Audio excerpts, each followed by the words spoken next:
And for more on this, Sourabh Gupta joins us now. He's a senior Asia-Pacific International Relations Policy Specialist at the Institute for China-America Studies.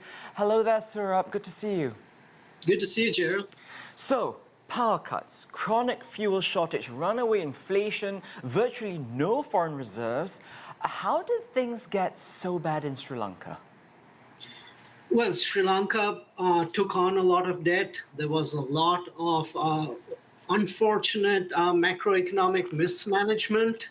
But Sri Lanka was also hit very hard by the effects of COVID. It is a tourist destination and it depends on a lot on tourists for foreign currency.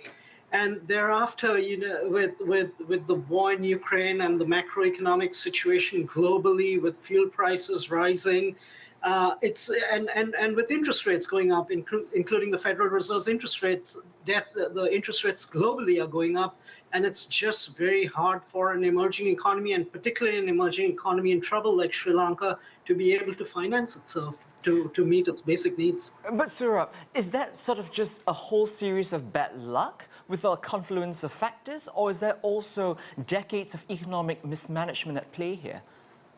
I wouldn't say decades, but there is significant, tremendous economic mismanagement, and this has been the case over the last 10 years. Remember, Sri Lanka is a reasonably well-governed economy. It has fairly high human development indices. It's probably the leader in South Asia in this regard. So Sri Lanka is not a basket case which has been very badly managed.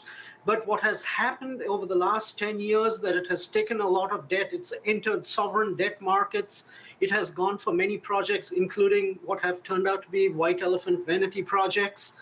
And there have been idiosyncratic decisions which have been made, which are not based on pure market principles, but for political patronage reasons. And the consequences are coming to roost today. And I think they just have to come to terms with it and get out with tight belt tightening, with an IMF package, and by coming together as a country and doing the right thing on the economic front. So politically, where is the country headed now? The President Gotabaya Rajapaksa saying he will resign. The whereabouts of the Prime Minister Ranil Wickremesinghe kept secret. What do people actually want, and where do you see this going?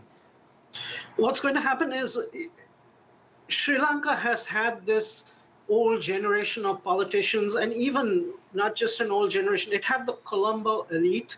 And then it had the provincial elite, like the Rajapaksas, who came and took over power and had immense political power, but and didn't have commensurate economic management skills, for which reason we see the state today. But what is required is a generational change in Sri Lankan politics. Sri Lanka is a democracy. There is a successor cohort which can come and take its place.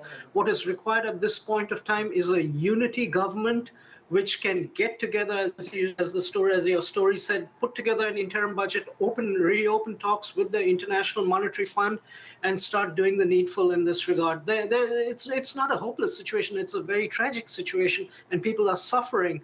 But the country just has to do the right thing economically now to move on from the bad decisions of the past. So you laid out very quickly in about half a minute, you laid out a really short path now of how it could possibly go out. We do know, however, that Sri Lanka defaulted on its foreign debt payment in May for the first time in its history. Now it's in talks for debt relief, possibly debt restructure. What is the best case scenario you can see at this point? Well, I don't see a good scenario per se at this point. The best I can see is that there is an all-party government, that it is a civilian government, that there is no military input in that government, and that government is rough and ready, can come together to sit with the IMF and get down into an IMF restructuring package, IMF economic restructuring package, which will have significant debt restructuring. And also that some of the other major debt holders, private and government, will also provide debt relief to Sri Lanka. Sourabh Gupta, always good to speak with you. Thank you so much for your time and your insight.